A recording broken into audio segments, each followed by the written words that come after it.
So hello guys, welcome back to our vlog. So ang vlog natin is goat farming. So dito tayo ngayon sa goat area. So yung activity namin today is gumawa kami ng tree guard para sa aming fruit trees. So yung fruit trees natin, Malaysian latex less, seeds. From seeds to siya guys, hindi siya grafted. So ito yung ginawa namin. Nilagyan namin ng tree guard.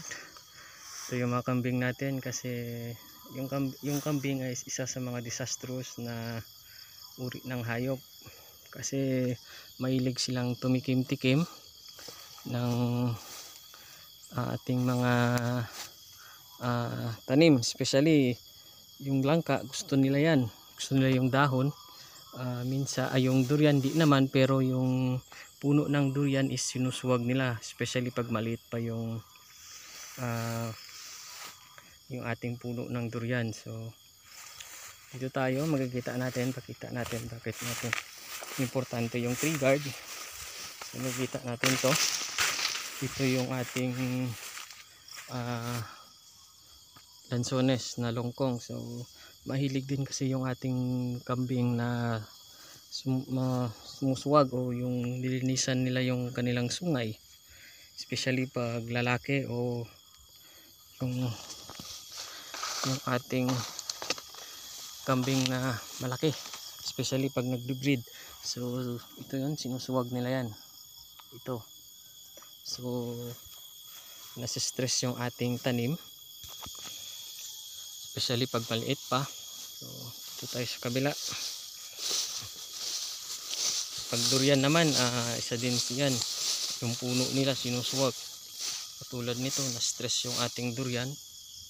So napaka disaster talaga yung ginagawa ng ating kambing pag wala tayong tree guard. So ngayon gumawa tayo ng tree guard para maproteksyonan natin yung ating fruit trees.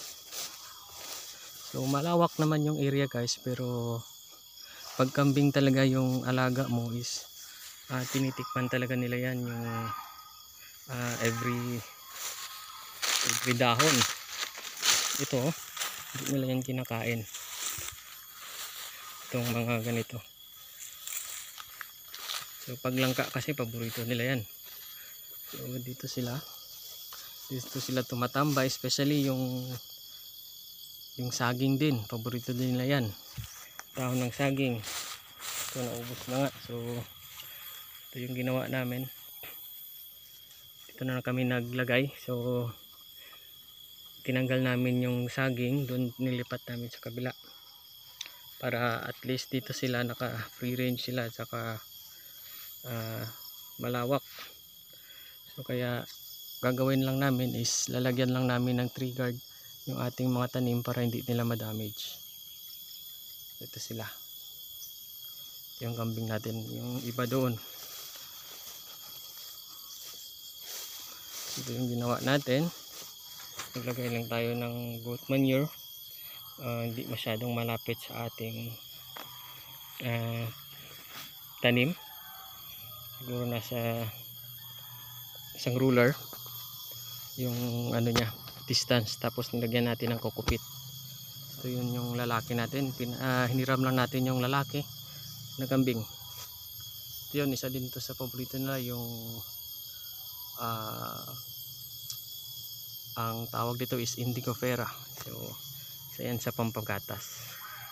So dito tayo sa area, yun sa kabila is calamansi. So maganda yung benefits ng kambing pag magme-maintain ng area mo, mini-maintain niya yung grass. So pag mayroon tayong mga fruit trees, so kailangan talaga may tree guard siya guys, para maproteksyonan siya. So yun lang muna yung update natin guys. Salamat.